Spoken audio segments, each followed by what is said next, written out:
दोस्तों, इस देश में इतना तो गरीब आदमी के घर का नल का लीक नहीं होता जितना सरकारी परीक्षाओं का पर्चा लीक हो जाता है।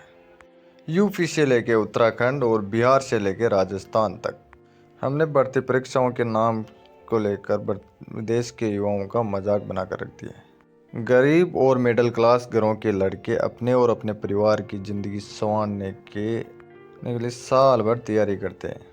अलग अलग परीक्षाओं में बैठने के लिए एडमिशन फीस देते हैं। बसों और रेलगाड़ियों में भेड़ बकरियों की तरह लद कर जाते हैं। दूसरे शहरों में एग्ज़ाम देने जाते हैं और फिर पता चलता है कि पर्चा लीक हो गया। साल भर की मेहनत मिट्टी में मिल जाती है।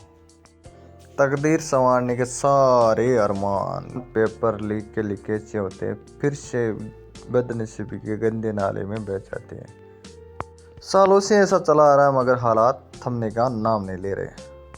आज के इस एपिसोड में हम पेपर लीक कांड की इस महामारी का जायजा लेंगे और बताएंगे कि क्यों इतने सालों बाद इस बीमारी की अभी तक कोई वैक्सीन तैयार क्यों नहीं हुई। ये वीडियो ध्यान से देखिएगा, पसंद आए तो लाइक करिएगा और अपने दोस्तों तो शेयर करिएगा और कमेंट जरूर करिएगा और बताइए कि आखिर आप ये वीडियो देख कहाँ से रहे हैं। दोस्तों, एक बात हमें बचपन से बताई और सिखाई गई है कि हर आदमी की तकदीर अपने हाथ में होती है।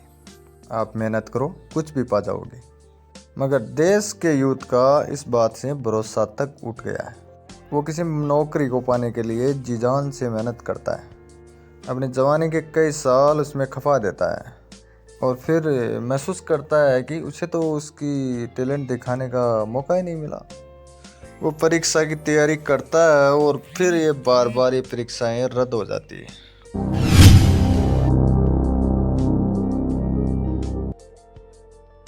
हालात इतने बुरे हैं कि 2018 से लेकर अब तक अकेले राजस्थान में 12 परीक्षाएं रद्द हो चुकी है।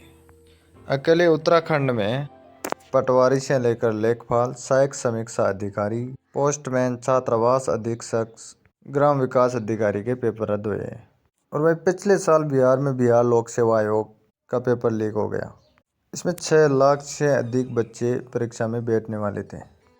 इसी तरह उत्तर प्रदेश में राजस्व लेखपाल की परीक्षा का मुख्य पेपर लीक हो गया और जांच में पता चला कि बच्चों से मोटे पैसे लेकर एग्ज़ाम्स में सोल्वर बैठाए जाते थे। यानी एग्ज़ाम सेंटर पर ही नकल करने का सारा इंतज़ाम कर दिया गया था।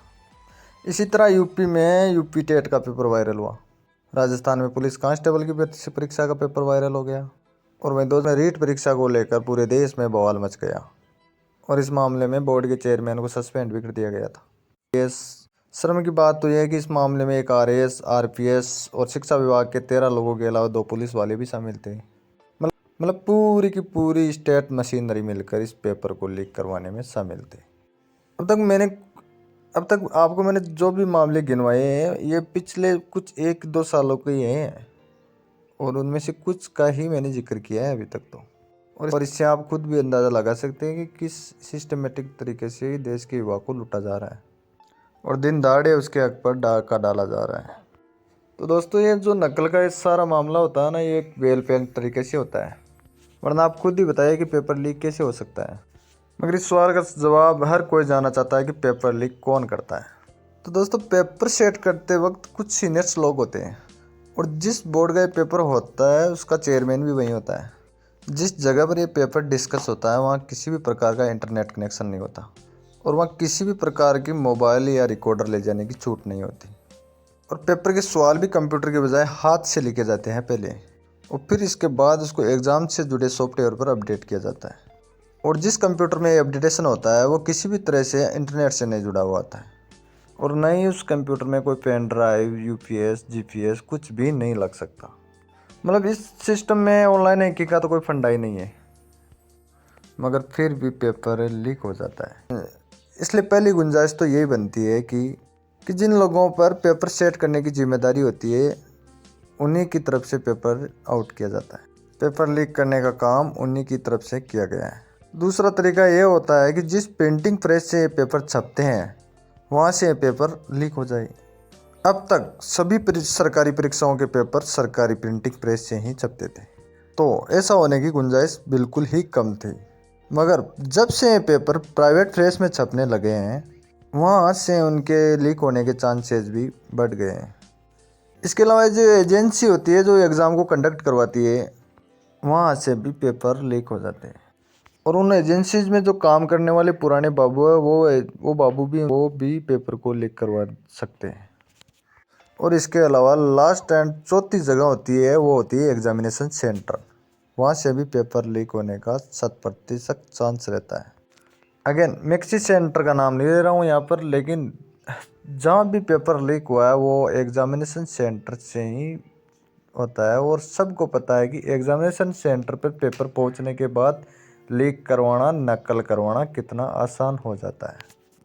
मतलब ये है कि जो जो आदमी या संस्था पेपर करवाने के जिम्मेदार है, वही लोग पेपर लीक करवाने में भी शामिल होते हैं।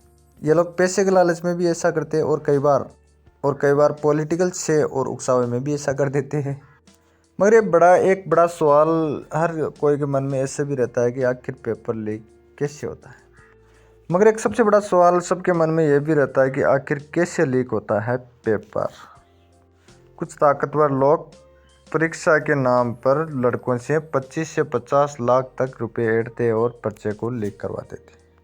अब एक स्टूडेंट के लिए इतना पैसा अकेले के लिए पॉसिबल तो नहीं होता, तो वो कुछ और स्टूडेंट को इसमें शामिल करवा लेता है, और इसी तरह बच्चों की चेन बन जाती है।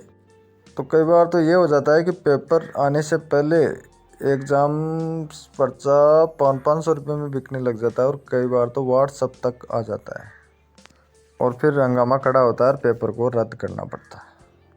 मगर हैरान करने वाली बात यह है कि इतने पेपर लीक होने के बाद भी आपने इन मामलों में कितने लोगों को जेल जाते देखा है, और कितने बड़े लोगों की नौकरी जाती देखी है आपने?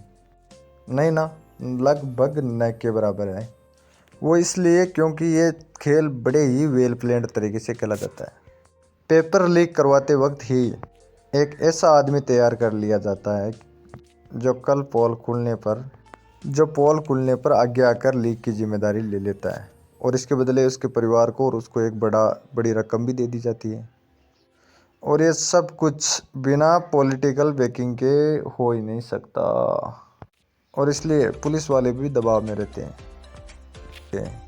मुझे याद आता है कई साल पहले यूपी में ऐसी एक बड़ी परीक्षा के लीक का यूपी में एक बड़ी परीक्षा के लीक होते ही अगले दिन पुलिस ने यह बयान दे दिया कि यह तो एक लोकल लेवल के क्रिमिनल का काम है, और ये कोई ऑर्गेनाइज क्राइम कराने वाले लोगों और परीक्षा कराने वाली एजेंसी का काम नहीं है। ऐसा इसलिए किया गया कि मामले को छोटे अपराधियों से जोड़कर मामले को रफा दफा किया जाए और ऊपर तक बात ही ना पहुंचे। लेकिन सबसे इम्पोर्टेंट सवाल सबका यही है कि पेपर लीक का इलाज क्या है, सॉल्यूशन क्या है। तो दोस्तों, पेपर लीक रोकने के लिए सबसे ज़रूरी 2 चीज़ है। पहली चीज़ तो ये कि पेपर लीक रोकने के लिए सख्त कानून बनाया जाए, जैसा कि छात्रों के आंदोलन के बाद उत्तराखंड सरकार ने बनाया है, जिसमें नकल या पेपर लीक का दोषी पाए जाने पर मैक्सिमम उम्र कैद की सज़ा हो जाती है और 10 करोड़ तक का जुर्माना भी लगाया जाए।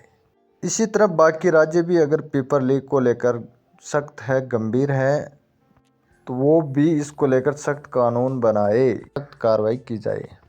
ऐसे मामलों में पुलिस को भी बिना प्रेशर के काम करने दिया जाए, ताकि जो आरोपी है इसके खिलाफ सख्त कार्रवाई की जाए। और दूसरी सबसे इम्पोर्टेंट और सबसे बड़ी है, वो है